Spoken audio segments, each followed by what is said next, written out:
You've been standing in the same 6 feet of mud for 11 days. The man to your left died this morning. Not in battle, not heroically. A rat bite that got infected. He was 19 years old and his name was Thomas. Your commanding officer just informed you that tomorrow at dawn, you're going over the top. You don't know what's on the other side of that wall of sandbags. You know the artillery has been firing for 7 straight days to clear a path. You know the plan. You know your role. What you don't know yet, what nobody told you when you signed your name, is what this place does to a person. Not in one day, not in one battle. Over time, level by level, rank by rank. This is what it's like to be every rank of a trench soldier on the Western Front.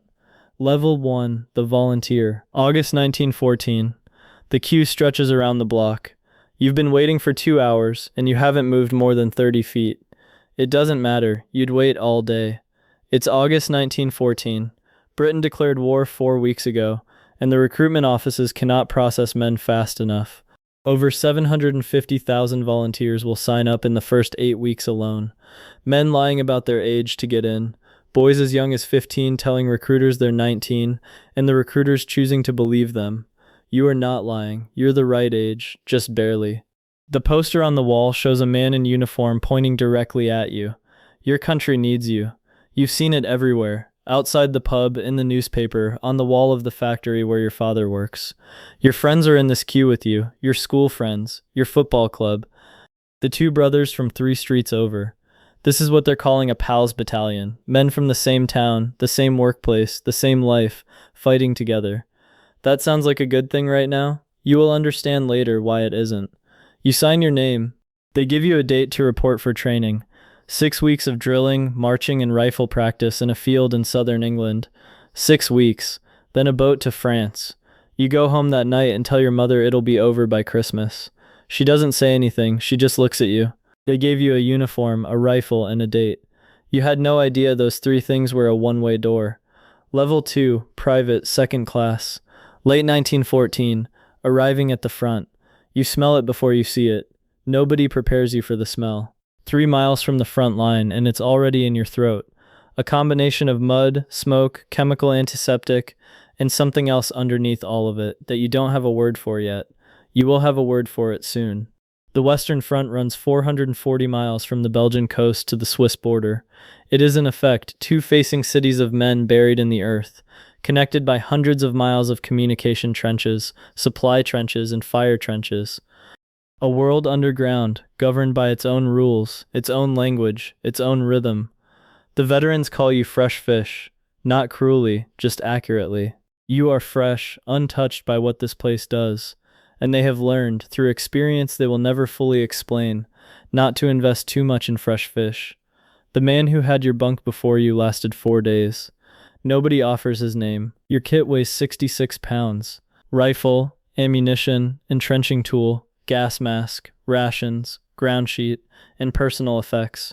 You carry it on your back 16 hours a day. Your shoulders will stop hurting after the first week. That's not because they get stronger. It's because something in you stops registering certain kinds of pain. First night in the fire trench, a veteran corporal puts his hand on your shoulder. He doesn't say welcome. He doesn't say good luck. He says one thing. Never raise your head above the parapet at dawn. You nod. You don't fully understand yet why he said it with that particular weight. You will understand by morning. The man who had your bunk lasted 4 days. Nobody told you his name. Level 3, private, first class. 1915, the reality of static war. 3 months in, and you've developed the walk. Head down, shoulders forward, half crouch always. Moving through the communication trench in a permanent stoop even when you're nowhere near the firing line. You do it without thinking. You will do it for the rest of your life, in grocery shops and on pavements and in rooms with low ceilings that aren't actually low. The daily routine of the trench is iron rigid. Stand to at dawn, every man at the fire step, rifle ready, eyes forward, into no man's land. That's when attacks come, historically, dawn and dusk. So twice a day, every day, you are ready for a battle that usually doesn't arrive. Then rifle inspection. Then breakfast, bully beef from a tin, hard biscuit, tea if you're lucky, then fatigues, digging, reinforcing, carrying, repairing. Always repairing. The trenches collapse constantly in the wet. The duckboard walkways rot. The sandbags erode. Trench foot is everywhere. Standing water is everywhere. More than 75,000 British soldiers will suffer trench foot in 1914 and 1915 alone, a condition caused by weeks of standing in cold, wet mud that slowly destroys the tissue of your feet. Officers are required to inspect their men's feet daily. You've started noticing what the early stages look like without being told. You write home twice a week. You describe the weather, the food, small funny details about the men in your section. You write around everything real the way a river routes around a rock, automatically, efficiently, without deciding to. You don't know why. You just know that the true version of this place doesn't fit in an envelope, and that your mother reading it wouldn't survive the translation. After 90 days, the sound of artillery in the distance doesn't wake you up anymore. That's when you know something in you has changed. Level 4, Lance a Corporal. Promotion under fire, 1915-1916. You didn't ask for the stripe. The sergeant handed it to you one morning, with no ceremony. No congratulations. He said you'd been there longer than anyone else in the section, and that, in this war, qualified as expertise. One stripe, 8 men, marginally more pay, entirely different weight. Promotion in the trenches doesn't come from a merit board. It comes from a simple, brutal arithmetic. The man above you is gone, and you are still here. That's the qualification. Survival plus time equals rank. You now have 8 men who look at you when they need a decision made. 3 of them are younger than you were when you signed up. One of them, a boy from Wolverhampton named Davies, reminds you, in a way you can't fully explain, of your younger brother. You send Davies out on a night patrol into no man's land at 2 a.m. on a Tuesday. It's not a choice, it's the order. His section, his rotation. You brief him the way the corporal before you briefed you, calmly, practically, covering the route and the signals and what to do if the wire gets cut. You watch him disappear over the parapet into the dark. You don't sleep. He comes back 4 hours later with mud on his face and a specific look in his eyes that you are already learning to recognize. You don't ask him about it. You give him his breakfast ration. You mark him present in the log. That's leadership now, knowing which questions not to ask. Leadership in the trenches doesn't mean you know more. It means you've survived longer, and now that's everyone else's problem too. Level 5, Corporal, the Somme, July 1st, 1916. 0 hour is 0730. The artillery has been firing for 7 consecutive days, 1.5 million shells. The theory is that the German wire has been cut, the German dugouts destroyed, and that what remains is a shattered enemy waiting to surrender. Your officers believe this. Some of them seem to genuinely believe this. The whistle blows. You climb the ladder. The noise on the other side of that parapet is not a sound. It is a physical condition. It presses on your chest. It removes coherent thought and replaces it with a series of 3-second decisions, each one overriding the last. The German dugouts were not destroyed. They were 30 feet deep, reinforced concrete, and the 7 days of shelling told the men inside exactly when the attack was coming. The machine guns are already set up, already firing. 57,470 British casualties on this single day, 19,240 killed. In the worst sectors, men are falling at a rate that no one present has language for because nothing in human experience before this moment required that language.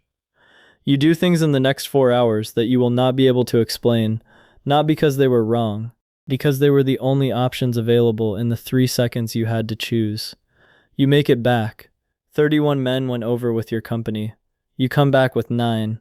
That evening, in the bottom of the trench with a cup of cold tea, you begin trying to remember all 31 names before your mind starts doing what you can already feel it wanting to do, which is to start forgetting, because forgetting is a mechanism, and mechanisms exist because they are necessary.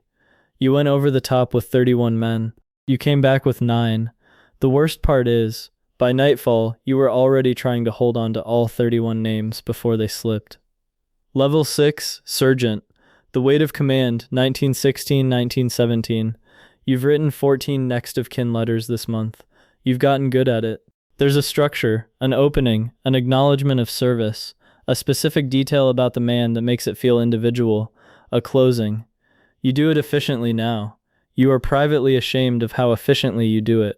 A sergeant in the trenches is not, on paper, a senior rank. In practice, an experienced sergeant is the trench. He is the functioning unit, The man who actually manages rations, discipline, maintenance, trench repair schedules, casualty reports, and the psychological state of 12 men living in a hole in the ground. Officers come and go. The average life expectancy of a junior officer on the Western Front is 6 weeks. Sergeants stay. One of your men, Corporal Haynes, hasn't spoken in 6 days. You know what it is. Everyone who's been here long enough knows what it is. The shaking hands. The inability to hold a mug without spilling it. The way he flinches at sounds that nobody else reacts to anymore. The army doesn't have a word for it that isn't cowardice. Shell shock is not, officially, a condition. It is, officially, a failure of character. You file paperwork that keeps Haynes off the punishment report for as long as you can manage it. You shuffle his duties. You put him where the noise is lowest. You do this quietly, without being asked, without anyone above you knowing you're doing it. Then new orders come down, an offensive, a specific objective, a timeline that requires every available man. The officer who issued the order arrived at the front 11 days ago. You have been here 2 years and 4 months. He outranks you. The officer who gave the order has been at the front for 11 days. You've been here for over 2 years. He outranks you. That is the complete explanation. Level 7, Company Sergeant Major. Passchendaele, 1917. You are the memory of this company now. That's what a Company Sergeant Major actually is, underneath the administrative title. You are the institutional knowledge, the continuity, the fixed point around which everything else rotates and eventually breaks. The Third Battle of Ypres began in July 1917. By the time it ends in November, it will have lasted 99 days and produced somewhere in the region of 325,000 Allied casualties. The battlefield, a low-lying area of Belgian farmland, had its drainage systems destroyed in the preliminary bombardment. What remained was a flooded landscape of shell craters, collapsed trenches, and liquid mud deep enough to swallow a man whole. Men drowned in it, horses drowned in it, equipment simply disappeared into it. You brief young officers now. They arrive from England.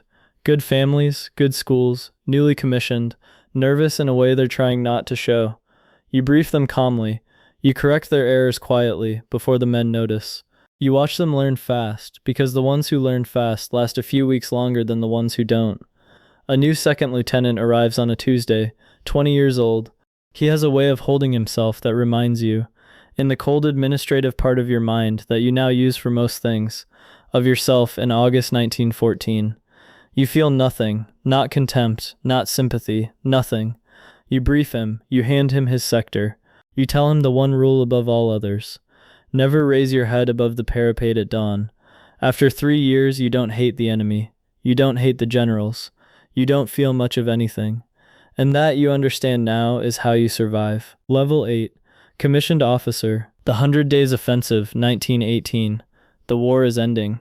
You can feel it in the ground. The 100 Days Offensive began August 8, 1918, the largest sustained Allied advance of the entire war. German lines that held for 4 years are breaking now. Villages that were defensive fortresses are being abandoned. You are leading your platoon forward through terrain that is, for the first time in this war, not actively trying to kill you at every step.